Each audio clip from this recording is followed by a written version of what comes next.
Welcome students. आज हम फिर कॉस्ट के बारे में पढ़ने जा रहे हैं। कॉस्ट ऑफ प्रोडक्शन या कॉस्ट एक ही बात है। तो आज हम पढ़ने जा रहे हैं रिलेशन बिटवीन एवरेज कॉस्ट और मार्जिनल कॉस्ट। एवरेज कॉस्ट और मार्जिनल कॉस्ट के बीच में क्या रिलेशन है। तो ये एवरेज कॉस्ट और मार्जिनल कॉस्ट को समझने के लिए हमने एक टेबल लिया हुआ है। एवरेज कॉस्ट और मार्जिनल कॉस्ट दोनों को हम टोटल कॉस्ट से कैलकुलेट करते हैं। तो इसलिए हमारे पास ये टेबल दिया हुआ है। यूनिट्स ऑफ आउटपुट दिए हुए हैं 0, 1, 2, 3, 4, 5, 6, 7 यूनिट्स ले लिए हैं। टोटल कॉस्ट आ गई 15, 40, 60, 75, 100, 140, 92, 252 कि जैसे जैसे आउटपुट बढ़ता जाता है तो टोटल कॉस्ट भी वैसे वैसे बढ़ते जाती है। इसी तरह से एवरेज कॉस्ट जब हम निकालते हैं, कैसे निकालते हैं? Average cost that is equal to total cost divided by output। कि हमारे पास टोटल कॉस्ट 15 है, आउटपुट 0 है, तो 15 divided by 0, anything divided by 0 is equal to, उसको हम डिफाइन नहीं कर सकते हैं, इसलिए उसको लिखते हैं इन्फिनिटी। कोई भी नंबर जिसको हम जब 0 से डिवाइड करते हैं, आप जानते हैं कि वो कभी डिवाइड नहीं होता, इसलिए इसको लिखते हैं is equal to infinity. Not defined भी लिखते हैं इसको। इसी तरह सेकंड आ गया, टोटल कॉस्ट आ गई 40, आउटपुट आ गया 1 यूनिट, 40 डिवाइडेड बाई 1 तो 40। इसी तरह से टोटल कॉस्ट आ गई 60, आउटपुट आ गया 2 यूनिट्स, तो 60/2 तो 30। इसी तरह से नेक्स्ट टोटल कॉस्ट आ गई 75, आउटपुट आ गया 3 यूनिट्स, 75 डिवाइडेड बाई 3 तो आ गया 25। इसी तरह से नेक्स्ट हमने किया total cost divided by output, तो हमारे पास ये आ गया एवरेज कॉस्ट। एवरेज कॉस्ट के बाद हमने निकालना है मार्जिनल कॉस्ट। तो मार्जिनल कॉस्ट भी हम टोटल कॉस्ट से निकालते हैं। टोटल कॉस्ट से निकालते हैं कैसे? Total cost of n unit minus total cost of n minus 1 unit. या इसको हम दूसरा फार्मूला आपको बताया था, change in total cost upon change in output. तो ऐसे भी हम इसको निकाल सकते हैं। अब हम इसका एक ग्राफ ड्रा करते हैं। पहले डायग्राम ड्रा करते हैं। कैसे डायग्राम भी हम हाइपोथेटिकली ड्रा करते हैं।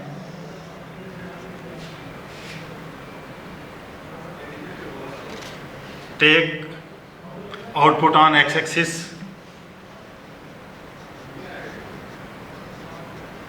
इसी तरह से वाई एक्सिस पर हमने ले लेना है cost,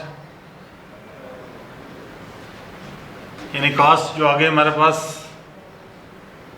marginal cost, average cost. फिर हम जब एवरेज कॉस्ट ड्रा करेंगे तो एवरेज कॉस्ट आएगी हमारे पास ये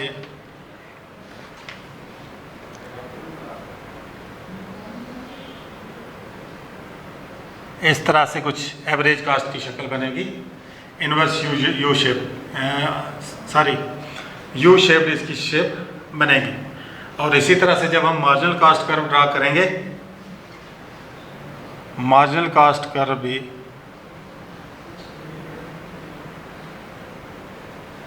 इस टाइप से बनेगी। ये मार्जिनल कॉस्ट कर्व, ये दोनों ऐसे पॉइंट पे काटेंगे जहाँ पे एवरेज कॉस्ट जो है is equal to marginal cost, या marginal cost is equal to average cost. तो हम देखते हैं कि जब हम एवरेज कॉस्ट जो है फर्स्ट यानी ज़्यादा है और मार्जिनल कॉस्ट जो है कम है, जो जैसे जैसे प्रोडक्ट बढ़ता जाता है, जैसे जैसे आउटपुट बढ़ता जाता है, तो एवरेज कॉस्ट जो है कम होते जा रही है कुछ स्टेज तक। फिर ये कांस्टेंट हो गई, उसके बाद फिर इसने बढ़ना स्टार्ट कर दिया। इसी तरह से मार्जिनल कॉस्ट आउटपुट के साथ साथ मार्जिनल कॉस्ट भी पहले कम होना शुरू हुई, फिर उसके बाद बढ़ना स्टार्ट हुई यानी एवरेज कॉस्ट से ज़्यादा रेट से ये बढ़ना स्टार्ट हो जाती है। इसलिए ये अपवर्ड राइजिंग ज़्यादा जल्दी, यानी अपवर्ड राइजिंग कर्व जा रही है। ये मैं ऐसे रफ आइडिया से ड्रा कर रहा हूँ, जब आप इसको एक्चुअल ड्रा करेंगे तो इसी किस्म की आपको ये आर्स यानी दोनों कर्व जो है ड्रा होंगी। तो आगे हमने देखना है इसमें रिलेशन क्या है इसका।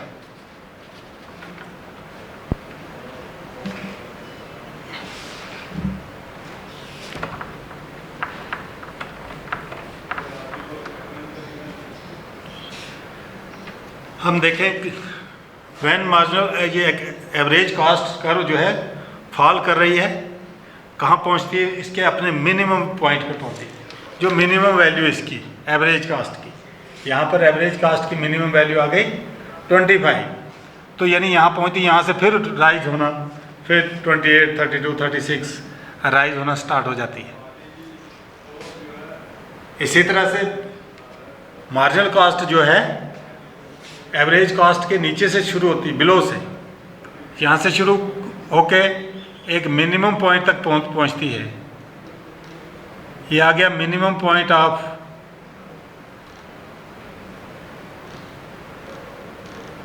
Marginal cost. ये minimum point of average cost से पहले आ जाता है minimum point of marginal cost. फिर एवरेज कास्ट को उसके एवरेज कास्ट के मिनिमम पॉइंट पे काटती है, इसलिए हमने लिख लिया यहाँ पर average cost is equal to marginal cost. और फिर उसके बाद सीधे अपवर्ड राइजिंग एसी कास्ट से ऊपर चले जाती है, क्योंकि यहाँ पर मार्जिनल कास्ट बढ़ना स्टार्ट हो जाती है एवरेज कास्ट से, इसलिए इससे ज़्यादा पहले से ये ऊपर आगे बढ़ जाती है। दूसरा है, हाँ एक ये तो बता दिया मैंने कि एक एवरेज कास्ट और मार्जिनल कास्ट जो है एक दूसरे को काटते हैं कहाँ पर, जहाँ पर एवरेज कास्ट जो है मिनिमम होती है। और जब एवरेज मिनिमम पॉइंट पे जो ये एक दूसरे को काटते हैं, दोनों अपवर्ड राइजिंग होती है, एवरेज कास्ट भी अपवर्ड राइज हो रही है और मार्जिनल कास्ट भी अपवर्ड राइज हो रही है। लेकिन मार्जिनल कास्ट जो है ज़्यादा अपवर्ड राइज हो रही है, क्योंकि ये ज़्यादा मार्जिनल कास्ट ज़्यादा है और एवरेज कास्ट कम राइज हो रही है, इसलिए कि ये मार्जिनल कास्ट से एवरेज कास्ट कम आ रही है। उसके बाद है इसका, हाँ मार्जिनल कास्ट जब एवरेज कास्ट जो है कांस्टेंट है, मार्जिनल कास्ट के बराबर हो जाती है। एवरेज कास्ट जब कांस्टेंट हो जाती है उस पॉइंट पे ये किसके बराबर हो जाती है, मार्जिनल कास्ट के बराबर हो जाती है। और नेक्स्ट है जो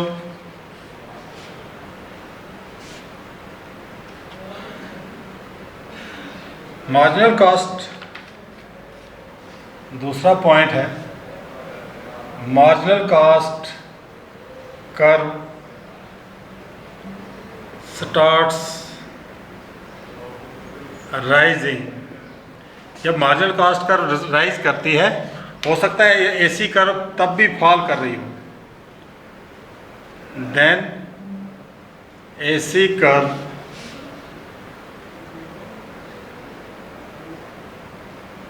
रिमेन्स फॉलिंग, यानी घटती जा रही होती है।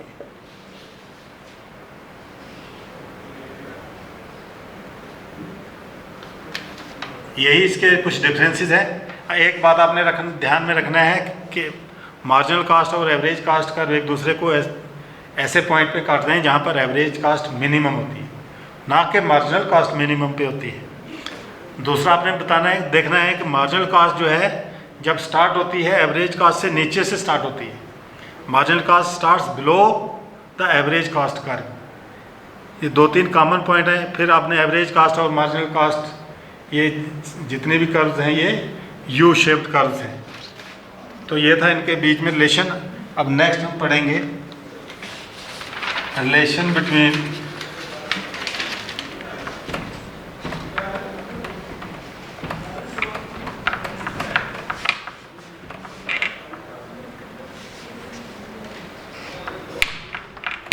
थोड़ा सा आइडिया दे देता हूं मैं आपको।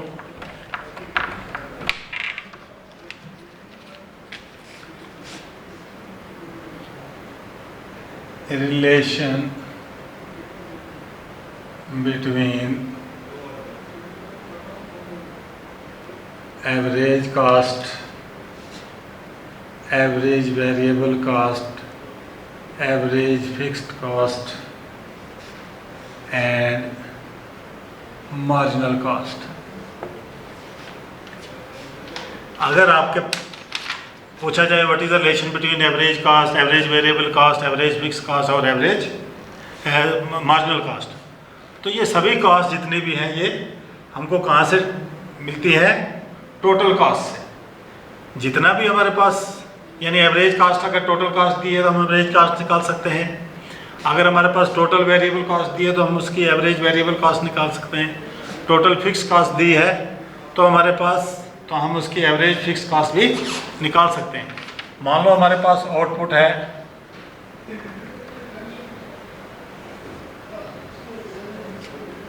0 1 2 3 4 5, हमारे पास आ गया टोटल फिक्स्ड कॉस्ट 20 20 20 20 20 और 20। Total variable cast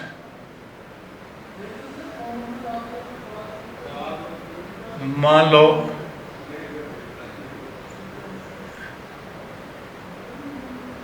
total variable cast हम ले लेते हैं यहाँ पर पहले 0,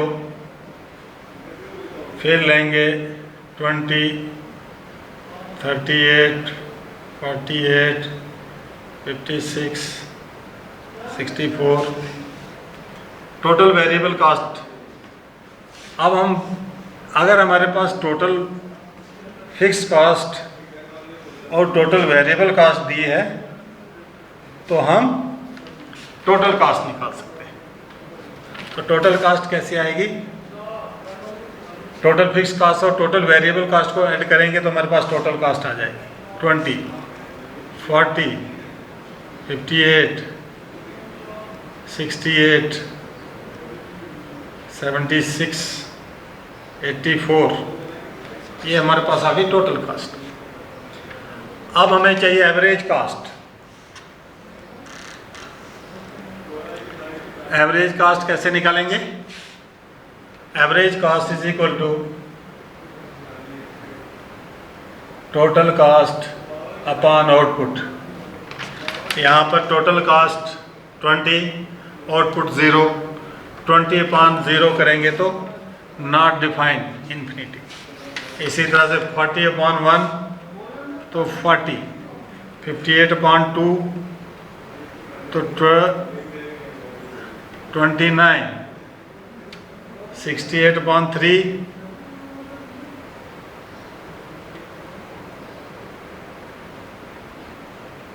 22.6, 76, 19, 84, 16.8। तो एवरेज कास्ट हम आराम से निकाल सकते हैं। अगर हमारे पास टोटल कास्ट दी होगी तब भी, अगर नहीं दी है, अगर हमारे पास दी है टोटल फिक्स कास्ट और टोटल वेरिएबल कास्ट, तो हम टोटल कास्ट निकाल सकते हैं दोनों को ऐड करके। फिर टोटल कास्ट अगर हमारे पास है तो हम एवरेज कास्ट निकाल सकते हैं। इसी तरह से अब हमें चाहिए एवरेज वेरिएबल कास्ट। अगर हमारे पास टोटल वेरिएबल कास्ट दी होगी, हम एवरेज वेरिएबल कास्ट निकाल सकते हैं। टोटल वेरिएबल कास्ट दी हुई है, इसकी एवरेज वेरिएबल कास्ट निकालनी है। Total variable cost divided by total cost. कैसे एवरेज कास्ट कैसे निकालते हैं? Total cost divided by output. तो टोटल वेरिएबल कास्ट हमारे पास अगर 0 तो ये 0 रहेगा, फिर 20 डिवाइडेड बाई 1 तो 20, फिर 38 डिवाइडेड बाई 2 तो 19, 48 डिवाइडेड बाई 3 तो 16, 56 डिवाइडेड बाई 4 तो 14, 64, 12.8। ये आ गया एवरेज वेरिएबल कास्ट। अब हमें चाहिए average fixed cost. Average fixed cost, तो एवरेज फिक्स्ड कास्ट हमारे पास टोटल फिक्स्ड कास्ट दी हुई है, तो एवरेज फिक्स्ड कास्ट निकाल सकते हैं। एवरेज फिक्स्ड कास्ट कैसे निकालेंगे? Total fixed cost divided by output. जिस तरह से हमने एवरेज वेरिएबल कास्ट निकाला था, total variable cost upon output. इसी तरह से यहाँ से निकालेंगे हम टोटल फिक्स कॉस्ट हमारे पास 20 डिवाइडेड बाई 0, तो एवरेज डिफाइन नहीं कर सकते। 20/1 तो 20, 20/2 10, 20/3 6.6, 20/4 5, 20/5 तो 4। ये आगे हमारे पास एवरेज फिक्स कॉस्ट। इसी तरह से हम निकालेंगे मार्जिनल कॉस्ट। मार्जिनल कॉस्ट भी हम कहाँ से कैलकुलेट करते हैं? टोटल कॉस्ट से। टोटल कॉस्ट हमारे पास दी हुई है 20, फर्स्ट रहेगा मार्जिन, फर्स्ट का कोई मार्जिन नहीं 20, 40 माइनस 20 तो 20, 58 माइनस 40 तो 18, 68 माइनस 58 10, 76 माइनस 68 8, 84 माइनस 76 8। तो ये इस तरह से हम ये सारी वैल्यूज़, आपको ये क्वेश्चन भी आ सकते हैं, क्वेश्चन पूछे जा सकते हैं आपको कि आपके पास दिया होगा टोटल फिक्स कॉस्ट दिया होगा तो एवरेज फिक्स कॉस्ट निकालना है, या एवरेज फिक्स कॉस्ट दी होगी तो टोटल फिक्स कॉस्ट निकालना है। तो उसमें कैसे निकालेंगे आप? अगर आपके पास एवरेज फिक्स्ड कॉस्ट दी है तो टोटल फिक्स्ड कॉस्ट कैसे निकालते हैं? Average fix cost multiplied by output, तो हमारे पास टोटल फिक्स कॉस्ट आ जाएगी। इसी तरह से average variable cost multiplied by output करेंगे तो टोटल वेरिएबल कॉस्ट आ जाएगी हमारे पास। तो ऐसे आप लोग ये बहुत सारी डिफरेंट कॉस्ट जो है कैलकुलेट कर सकते हो।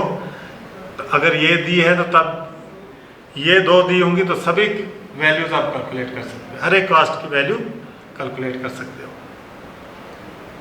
इसको अगर हम डायग्राम में शो करेंगे, देखेंगे कैसे रिप्रेजेंट करें।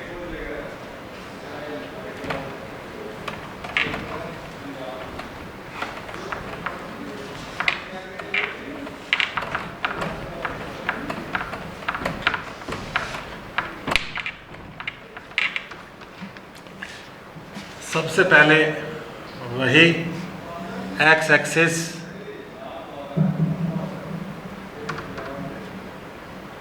एक्सिस और वाई एक्सिस ड्रा करेंगे।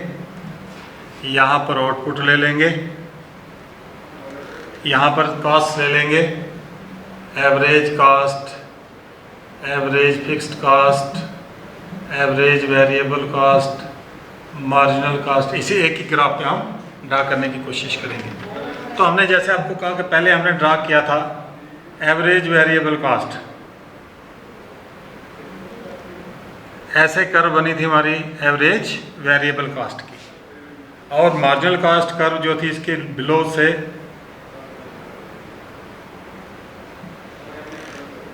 ये आगे मार्जिनल कॉस्ट,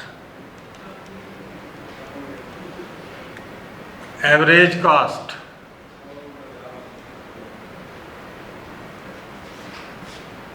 और average fixed cost. Average fix cost हमने पहले भी आपको ड्रा करके बताई थी। तो इस तरह से ये डिफरेंट कर्व जो है ड्रा होती है। एवरेज वेरिएबल कॉस्ट जो है स्टार्ट्स करती है ऊपर से डाउनवर्ड, मिनिमम पोजीशन पे पहुंचती है तो फिर स्टार्ट्स राइजिंग। इसी तरह से एवरेज फिक्स कॉस्ट स्टार्ट करती है कहाँ से? फ्रॉम लेफ्ट साइड से राइट साइड की तरफ डाउनवर्ड स्टार्ट हो जाती है, क्योंकि एवरेज फिक्स कॉस्ट जो है फिक्स कॉस्ट है, आउटपुट बढ़ता जाता है, एवरेज फिक्स कॉस्ट कम होते जाती है और डाउनवर्ड स्लोपिंग एक्स एक्सिस की तरफ आती है, लेकिन कभी एक्स एक्सिस को टच नहीं करती, क्योंकि एवरेज फिक्स कॉस्ट कभी ज़ीरो नहीं हो सकती। इसी तरह से एवरेज कॉस्ट जो आता है, दोनों का सम आता है, average fix cost plus average variable cost को जब हम टोटल करेंगे हमारे पास एवरेज कॉस्ट आ जाता है। तो इसकी कर्व ये बनेगी, तो ये मिनिमम पॉइंट आ जाएगा एवरेज कॉस्ट का। यहाँ पर मार्जिनल कॉस्ट जो है एवरेज कॉस्ट के बराबर हो जाती है। इस पॉइंट पे भी मार्जिनल कॉस्ट जो है किसके बराबर आ जाती है? एवरेज वेरिएबल कॉस्ट के बराबर आ जाती है। तो इस तरह से आपका ये जो कर्व्स हैं different, average cost curve, average variable cost curve, average fix curve और मार्जिनल कॉस्ट कर्व, इसको इस तरह से आप ड्रा करके शो कर सकते हैं। आज के लिए इतना ही बहुत है। Thank you.